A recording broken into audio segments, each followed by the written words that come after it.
Assalamualaikum warahmatullahi wabarakatuh. Perkenalkan, saya Jessica Anastasia. Saya Jessica Raihana. Saya Galiana. Saya Gabrielina. Saya Wildan Sofia. Saya Desi Wanita. Kami dari kelompok 4 ingin mempresentasikan hasil kerja kelompok kami yang berjudul ukuran gejala pusat dan ukuran letak. Baik, di sini saya akan menjelaskan tentang ukuran gejala pusat dan ukuran letak terlebih dahulu, yaitu adalah ukuran yang dianggap mewakili kelompok data sehingga memiliki ukuran. Ini diperoleh dari gambaran karakteristik tentang kelompok data tadi. Tujuannya dalam pengukuran gejala pusat dan ukuran letak adalah untuk menjelaskan secara akurat tentang skor atau penilaian suatu objek, baik secara individu maupun kelompok. Melalui pengukuran tunggal, ukuran gejala pusat adalah rata-rata hitung, rata-rata ukur, rata-rata harmonik, dan modus. Ukuran letak adalah ukuran statistik yang menggambarkan letak data, yang termasuk ukuran letak adalah median, mean, kuartil, desil, modus, dan persentil. Baiklah, di sini saya akan menjelaskan tentang modus. Modus merupakan nilai data yang memiliki frekuensi terbesar atau nilai data yang paling sering muncul. Rumus modus data belum dikelompokkan. Jika pada kumpulan data itu terdapat dari satu data sama dan paling sering muncul. Rumus modus data dikelompokkan. Mo sama dengan L tambah D1 per D1 tambah D2I. Keterangannya Mo sama dengan tapi bawah kelas modus. D1 selisih antara frekuensi kelas modus dengan frekuensi kelas sebelum modus. D2 selisih antara frekuensi kelas modus frekuensi kelas sudah modus.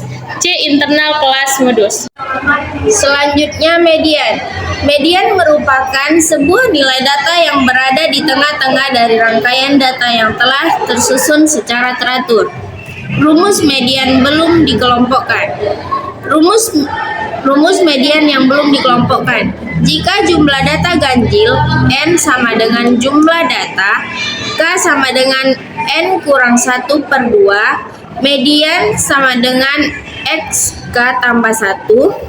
Jika jumlah data genap, N sama dengan jumlah data, K sama dengan N per 1, median sama dengan 1 per 2 XK tambah XK tambah 1. Rumus median data dikelompokkan.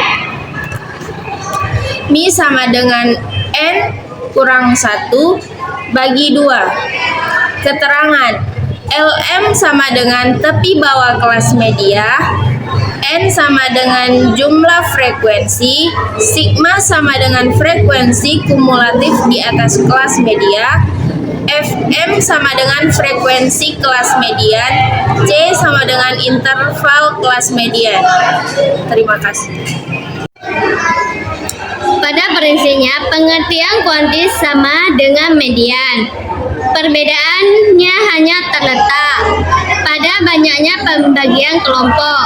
Data median bagian kelompok atas 2 data. Bagian sedangkan kuantil membagi kelompok data atas 4 bagian yang sama besar. Sehingga akan terdapat 3 kuantil, yaitu kuantil yang ke-1, kuantil kedua, kuantil yang ketiga, yaitu kuantil yang ke-1, kedua, ketiga, di mana kuantil kedua sama dengan median. Baik, di sini saya akan memaparkan tentang desil. Nah, desil adalah suatu rangkaian data yang membagi suatu distribusi menjadi sama besar. Nah, desil adalah suatu istilah yang menunjukkan pembagian data menjadi 10 bagian sama besar. Nah, sebelum menentukan desil, data harus diurutkan terlebih dahulu. Misalnya ada 9 desil yang nantinya bisa membagi data menjadi 10 bagian sama besar. Artinya, setiap bagian tersebut memiliki persentase yang sama. Ya. Nah, jadi rumus desil itu D1 sama dengan B ditambah L I dikali N per 10 dikurang F per F. Nah, keterangannya D sama dengan desil ke I. Kemudian N, banyak data. Kemudian F, frekuensi kumulatif kelas sebelum kelas desil. Kemudian F kecilnya lagi, frekuensi kelas desil.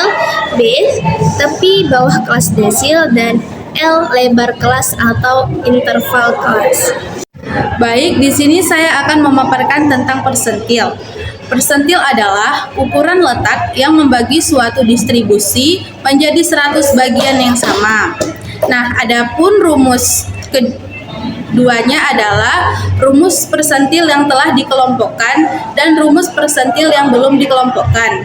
Keterangannya adalah Q sama dengan kuartil ke I, D sama dengan desil ke I, P sama dengan persentil ke I.